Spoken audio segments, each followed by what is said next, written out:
Hi, you're listening to the Chain Reaction Podcast, all about supply chain advantage, and it's great to be here. Well, we've got some great things coming along today, so stick around, stay informed, get those insights, and build that supply chain advantage.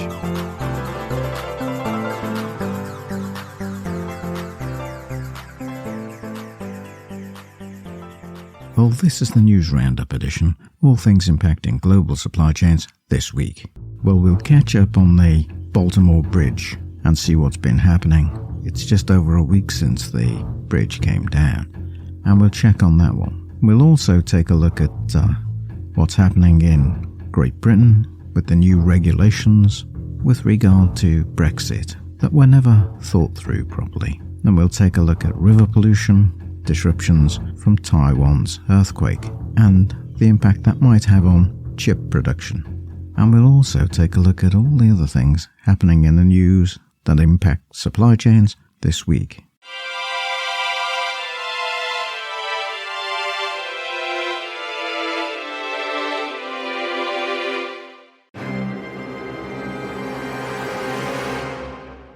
Chain reaction. Well, work has started on clearing the wreckage from the disaster that struck Baltimore's Francis Scott Key Bridge just a week ago, or just over a week ago, after the cargo ship Darley crashed into it. It sent the bridge tumbling into the river along with 6 construction workers who were killed in the accident.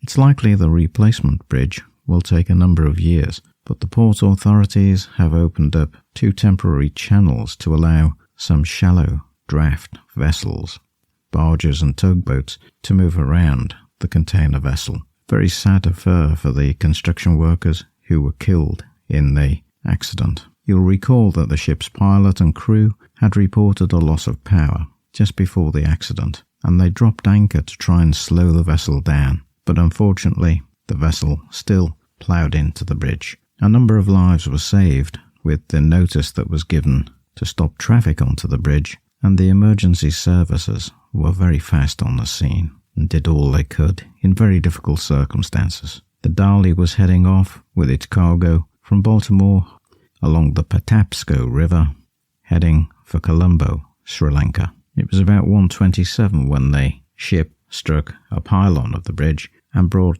the whole thing tumbling down. It's the worst US bridge collapse since the Mississippi River incident in 2007. The Baltimore Bridge is classified as fracture critical by the federal government, and that means that if one component or member of its primary structural framework falls, almost all the span will collapse. And there are about 16,800 of these bridges in the United States, according to the Federal Highway Administration. Fracture-critical spans in structural engineering are not common in newer bridges, which makes them less vulnerable to this type of accident. It will still do damage to the part it hits. It might bring part of the structure down, but the whole structure would not fall in the more modern construction of bridges. Well, the Transport Department released funds of $60 million on March the 28th as an emergency fund to get the debris cleared and begin the process of regenerating the bridge. To fully replace the bridge, Congress will have to approve funding, and it's estimated it will cost about $600 million US. That's 10 times the initial fund. Some think it will cost much more than the $600 million estimate, and the highest estimate I've seen is about $4 billion. I don't think it will cost that, but it's going to be probably higher than the $600 million that's estimated, although we'll have to see how things pan out. Here's what we've learnt about the Darley since the accident. It set off with a crew of 21 plus 2 pilots on board, and all were said to be accounted for and safe. They had enough food on board and provisions to get the ship through its 35-day voyage from Baltimore to Colombo, according to the US Coast Guard. The ship's about 289 meters long, that's 948 feet. It's about the size of 3 football fields, and it was stacked with containers, but it is capable of carrying twice as much cargo as it had on board. The black box, the recorder that has the data of the vessel's position, speed, direction, radar, and the bridge audio and radio communications, as well as all the alarms, was recovered. The same ship was involved in an incident in Antwerp, Belgium in 2016, which I reported in the previous edition of the Chain Reaction podcast.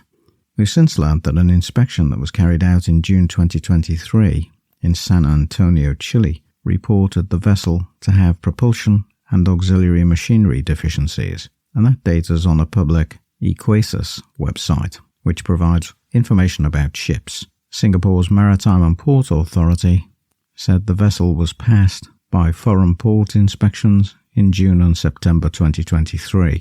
The registered owner of the Singapore ship is Grace Ocean, which is based in Singapore, and it was currently contracted or chartered by Maersk. The bridge itself carries about 31,000 cars every day, about 11.3 million vehicles every year.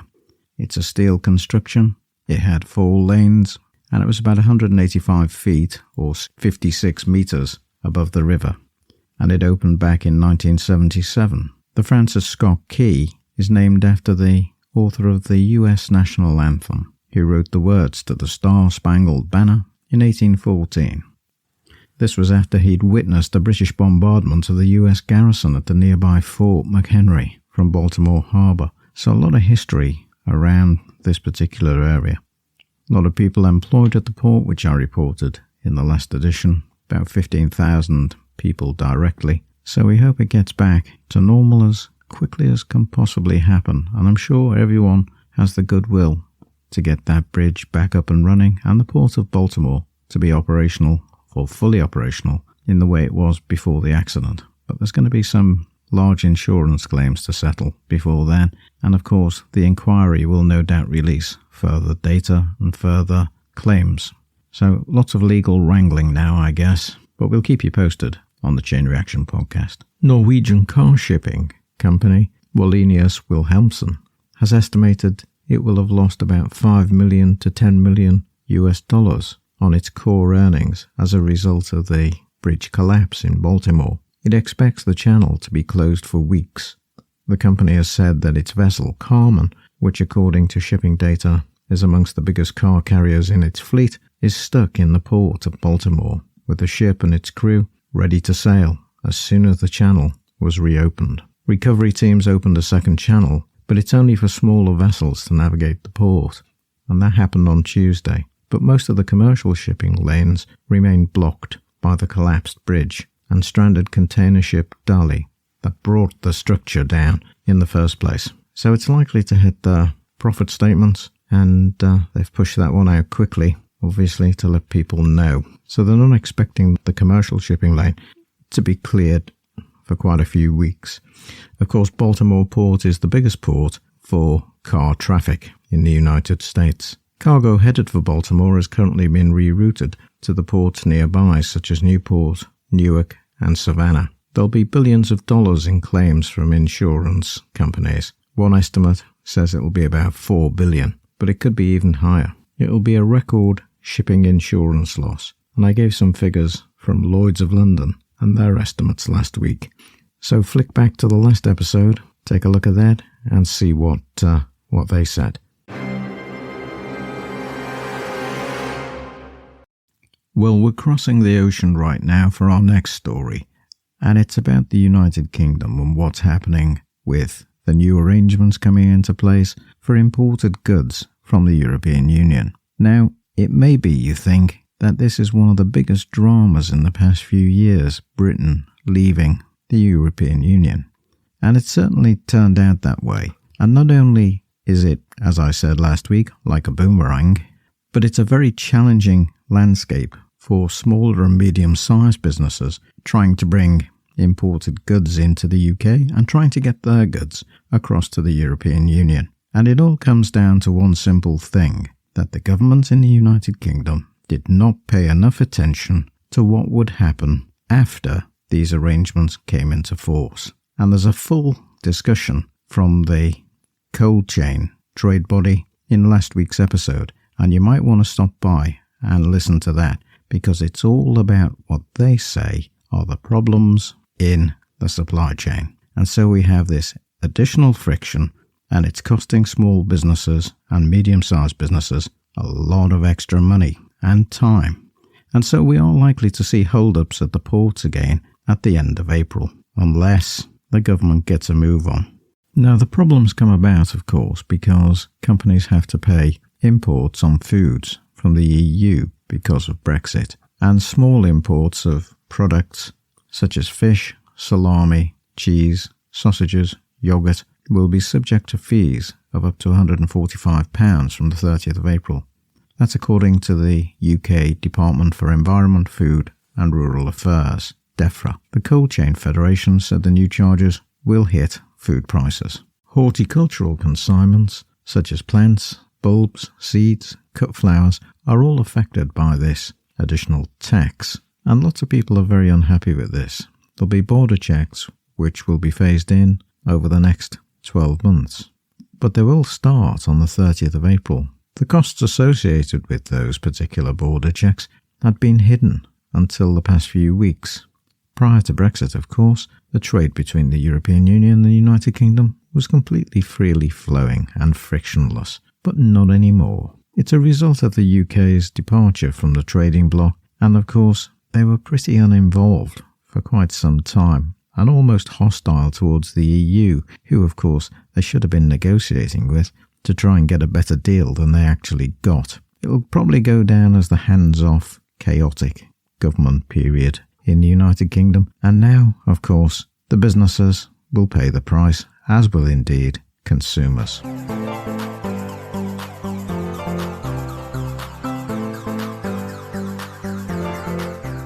Well, sticking with the UK, we're just going to take a brief look at the situation for London's water.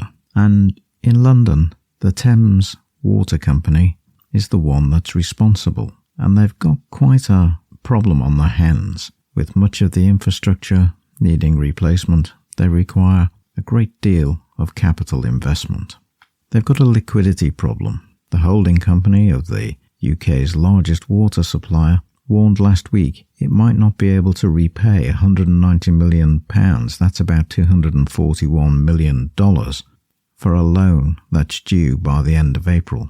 This is because the shareholders, including Ontario Municipal Employees Retirement System, Abu Dhabi Investment Authority, decided not to pump any more cash into Thames Water. Now, this, of course, is not necessarily the deal that they signed up for. They're shareholders in a business that requires investment, and you can't just take dividends all the time. They knew what they were investing in when they took this on, and it's a public asset that's been sold to make a profit for its shareholders. Now, it's a risk, isn't it, that you take when you invest in a business. Thames sewers and water infrastructure are older and more decrepit than most of the United Kingdom water authorities have to manage. And it came to news this week with the Oxford and Cambridge boat race that took place on the River Thames on Saturday, with rowers complaining that they were ill due to sewage in the river. So they actually suffered.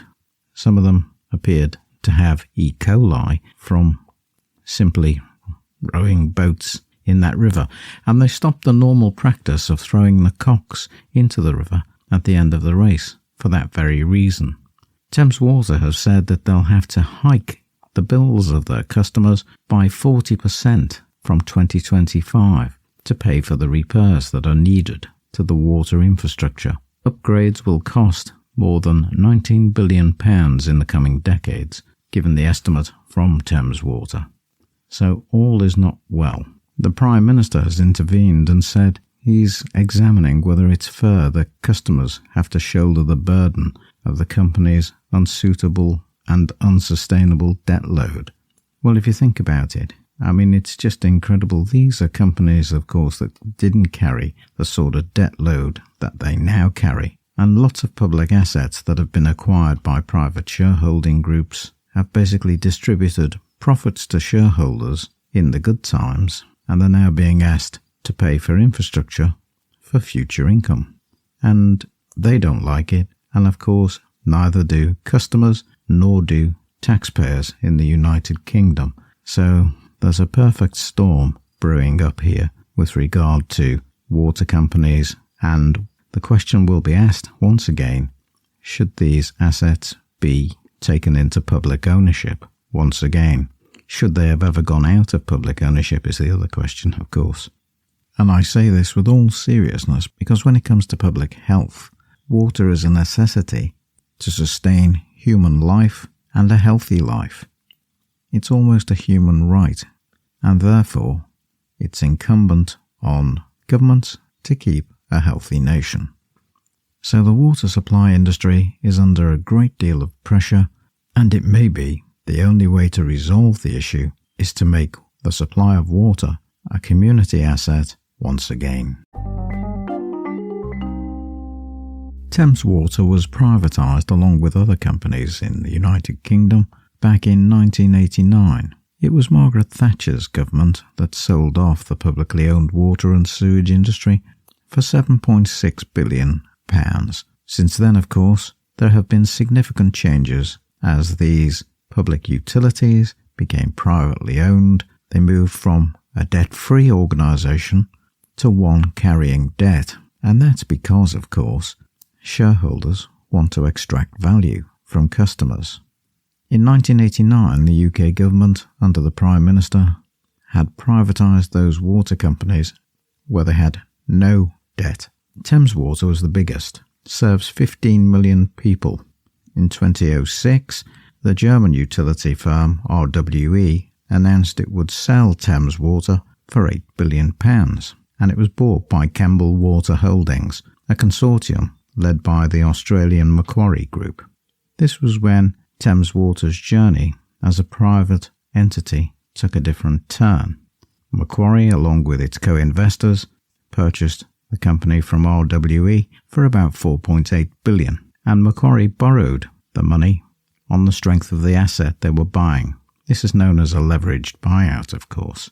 So you might not have the money yourself, but you can basically take a loan on the strength of the asset that you're buying. By 2017, Macquarie sold its stake, and the company debts had tripled from £3.2 billion to £10.5 billion, and that's unadjusted for any inflation. Over the 11 years of control, Macquarie and its co-investors paid out $2.8 billion in dividends, about 2/5 of the total dividends paid by Thames Water between 1990 and 2022. The average yearly dividends during Macquarie's period were 5 times higher than those paid after it sold its final stake in 2017. In the past 5 years, dividends have not been paid, but the debt of the company is significant and a concern, especially as investigations take place to look at sewage and other problems of pollution arising from the management of the water system. The water privatisation journey for Thames Water has been smeared in financial complexity, operational challenges, and, of course, significant debt. The performance failures are of considerable concern to customers, the taxpayer, and, of course, government. There have been water supply interruptions. The companies failed to meet targets related to water supply. There have been pollution incidents where the quality of the water hasn't met the expected standards, and there's been internal sewer flooding. Thames Water faces financial penalties and obligations for these breaches and will have to return about £80 million due to performance shortcomings. So they are a company with significant challenging issues, one might say.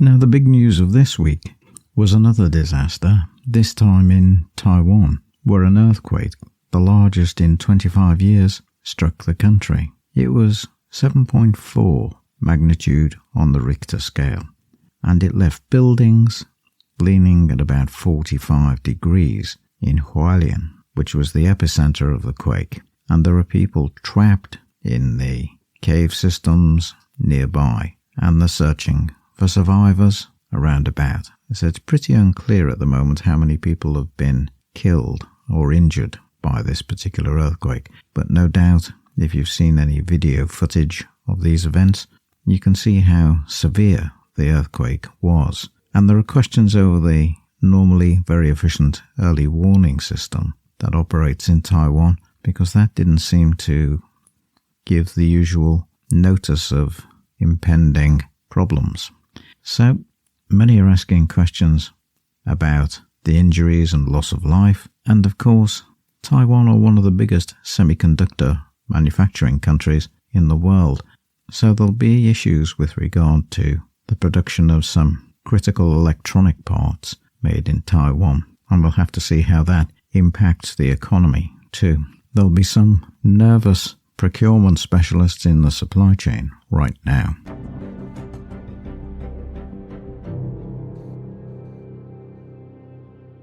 Alaska Air has reported that Boeing paid $160 million in compensation after the MAX 9 grounding. The payment is equivalent to a lost profits payment for the quarter.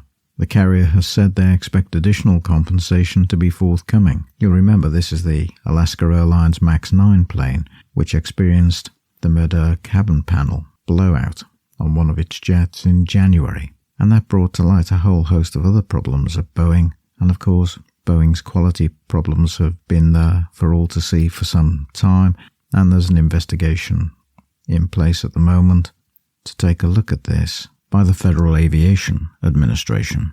Boeing seems to be a company in crisis at the moment, but we all hope that the plane maker gets back to its quality production and is able to meet its targets in the years ahead. But it looks like there's a lot of work to do right now. The latest issues at Boeing have taken their toll on the company's performance, but I think there was already a drop in output before that, and there was difficulty meeting the various supply chain targets that they had in place. The main thing for Boeing now is, of course, to get the quality back to where it should be and then ramp up the output numbers. So perhaps their newly appointed team will be able to meet that challenge. In other news, Tesla has decided to produce cars in Germany and the right-hand drive models that will be exported to India. These cars will be produced in Berlin. Now, up to now, Tesla's produced all its right-hand drive models in Shanghai, in their biggest plant, and that's located closer to the markets such as Japan, Australia, and India. So we'll have to see how this pans out. Of course, United Kingdom is also a right-hand drive market, and that's closer to Berlin than it is to Shanghai. Alphabet is looking at the possibility of making a bid for HubSpot. HubSpot's an interesting company. They're a tech company, and they do all kinds of marketing activities, so it's probably a good fit and it takes out some of the competition. So whether that'll come to fruition or not, well, we'll have to wait and see. Now, there's been a price dispute that's been going on for some time between Carrefour and PepsiCo, 3 months in fact, and it's just been resolved. This is the sort of negotiation that goes on between retailers and suppliers, and sometimes it can get quite difficult. PepsiCo said on Thursday that the companies had reached agreement, and that will see their products, including Pepsi, Doritos, and Quaker Oats, return to the Carrefour shelves in France. So the customers will be pleased. The agreement is only for France at the moment, and stores in Belgium, Italy, Poland, and Spain are still in discussions. This dispute began back in January, start of the year, about January the 4th, and there'd been increasingly difficult relations between the two companies. Neither of the two companies have given any indication of how this has affected sales of both the products, in PepsiCo's case, and of course retail sales at Carrefour, but I'm presuming it's had some impact. When retailers pull a brand, which is a well-known negotiation tactic, it often destroys the relationship with suppliers, and it makes the brands less willing to promote and spend. So it damages not just the product, but the retailer too. The average retail margin on products is only about 5%. There are lots of these disputes, and they happen all the time between the big brands and the retail organisations. The Carbon Majors report by non-profit think tank Influence Map said that just 57 producers were making the highest contribution to CO2 emissions, and they're mainly fossil fuel companies and cement producers. They produce 80% of the world's CO2, and these 57 entities include state organisations and, of course, private companies. According to the report, the world's top 3 CO2 emitting companies were the state-owned oil firm Saudi Aramco, the Russian state-owned energy giant Gazprom, and Coal India, also state-owned. Most companies appear to have upped fossil fuel production since 2015. That's the year when almost all the countries signed the UN Paris Accord, committing to take action against climate change.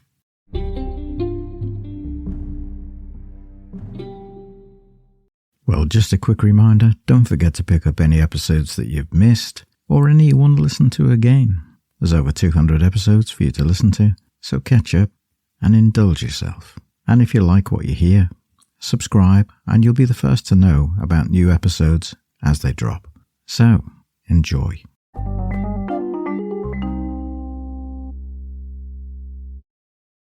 Well, that's it for this week. I hope you've enjoyed the Chain Reaction podcast today, and I hope you're going to get that supply chain advantage working in your business, for your organisation. I'm Tony Hines, I'm signing off. I'll see you next time in the Chain Reaction podcast. Bye for now.